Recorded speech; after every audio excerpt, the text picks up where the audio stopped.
Ok, estamos aqui de novo no mesmo dia, né? Dia 29 de junho. Há uns 10 minutos acabei de gravar o vídeo da lição número 4. Agora estamos aqui na número 5, como ser salvo, né?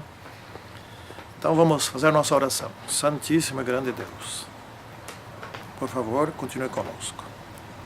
Como ser salvo é um assunto inclusive muito simples, porém poucos topam com esse caminho. Ensina-nos a sabermos como e a ensinarmos como. Em nome do Senhor Jesus Cristo. Amém. Muito bem, eu queria chamar a atenção aqui, antes de ler o verso, chamar a atenção para o seguinte ponto.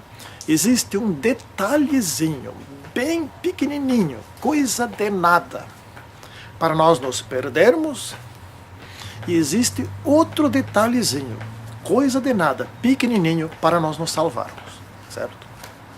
Que compete a nós, né? Isto quer dizer o seguinte: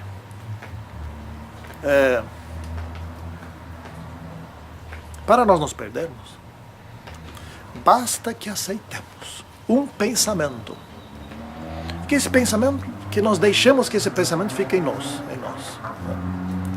E aquilo vai germinando, vai nascendo, vai germinando, vai nascendo, vai crescendo e toma conta, e depois você se torna escravo. Mas é por um detalhezinho de nada. Vamos dar um exemplozinho. Vamos pegar a droga. A droga é um bom exemplo, tá? Cheio de situações dessas. É como dizem, um cigarrinho. Um meio copo de cerveja. Primeira vez, né? Uma droguinha leve, só experimenta uma vez. E aí vai indo, e muitos caem na sarjeta e morrem drogados. E como é que é a salvação? Mesma coisa, por incrível que pareça, é o mesmo processo, só no sentido contrário. Todo o sistema de salvação está pronto. Jesus já morreu, a graça já está aí, está tudo pronto, tudo pronto. Só precisa um detalhezinho. Eu preciso querer, preciso aceitar. Isso compete a mim. É um detalhe, bem pequenininho. Tu quer ou tu não quer, né? Essa é a grande questão. Afinal, tu quer ou não quer? Esse é o detalhe. Está aí a diferença. Isso que faz a diferença, porque o resto, o gigantesco esforço do Senhor Jesus Cristo para nos salvar, isso já foi feito. A segunda vinda de Cristo, que é viajar por meio das galáxias, sei lá o que é isso, para nós seres humanos é totalmente impossível, para Jesus não é nada.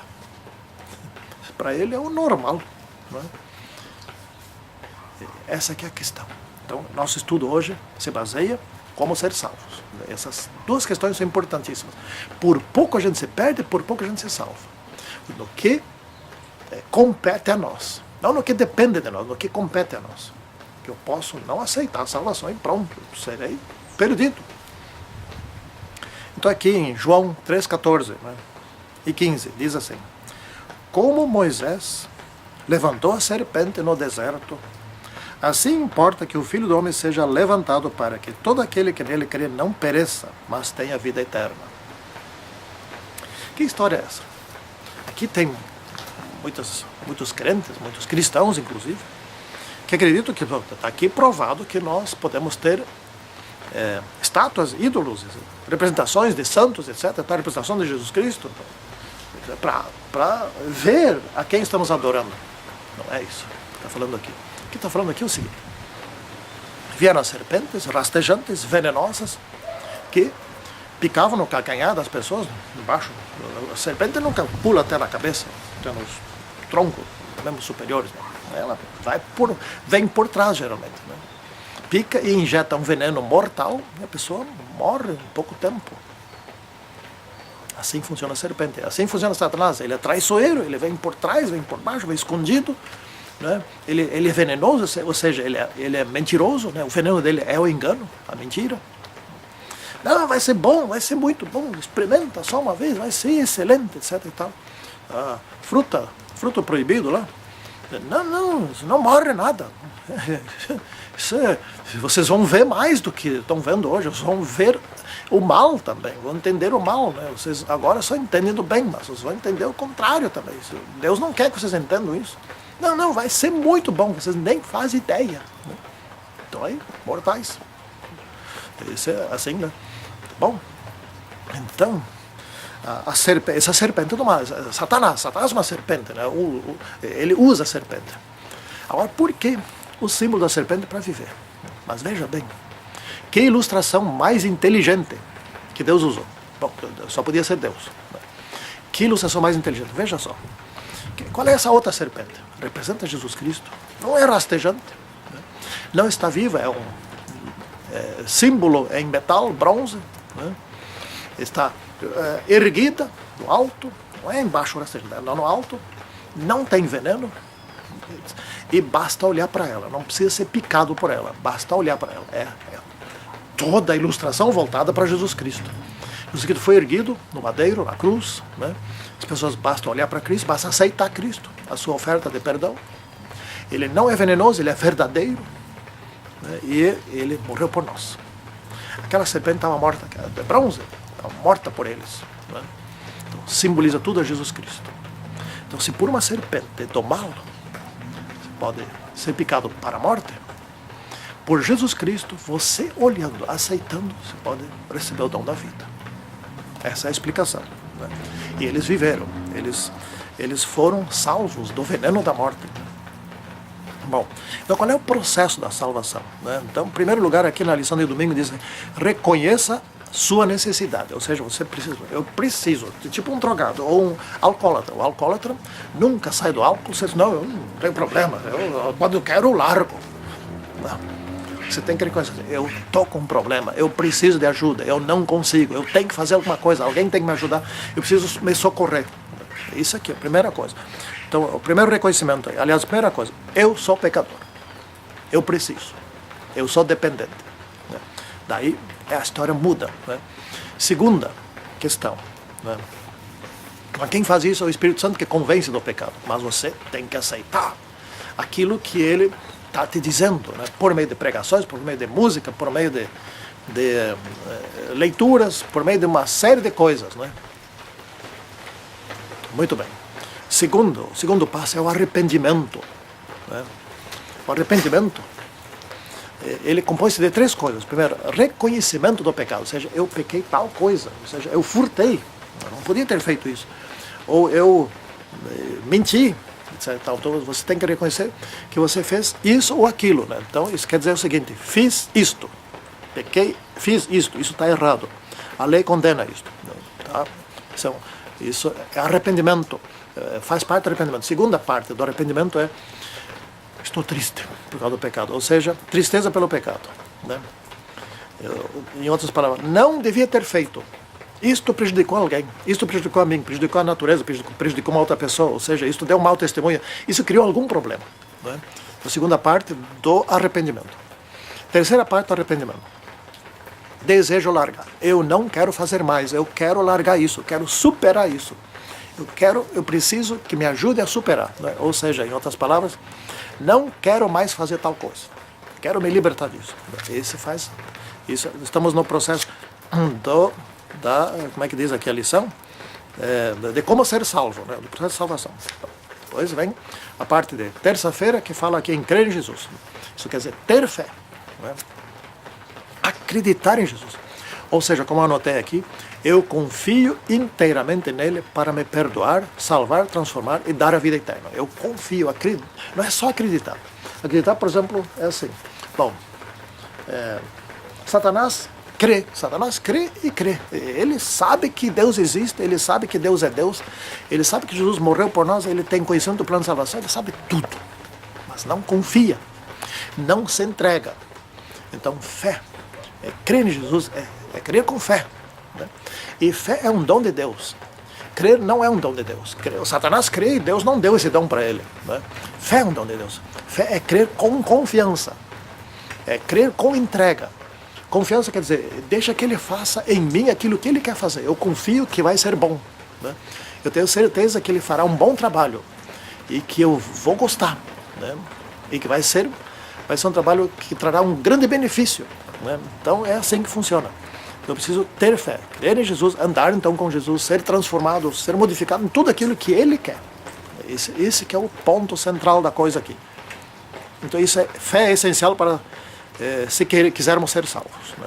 Fé é essencial, confiança. Depois vem a parte de quarta-feira aqui, né? Fala aqui da veste nupcial, né? Veste nupcial, a respeito da justificação. Justificação, traduzindo em outras palavras, quer dizer assim, estamos em conformidade com a lei. Já fomos perdoados, então agora já nós estamos livres do pecado, estamos não mais condenados pela lei, estamos em conformidade com a lei, estamos de acordo com ela, ela não é mais contra nós, ela não está mais querendo nos matar, né? Porque a lei precisa agir executivamente para aqueles que a desobedecem, senão não é lei, né? Então a lei precisa condenar quando há desobediência. Só a graça pode salvar. A graça tem a função de salvar, a lei tem a função de condenar. Cada um tem a sua função. E um não entra na função do outro, né?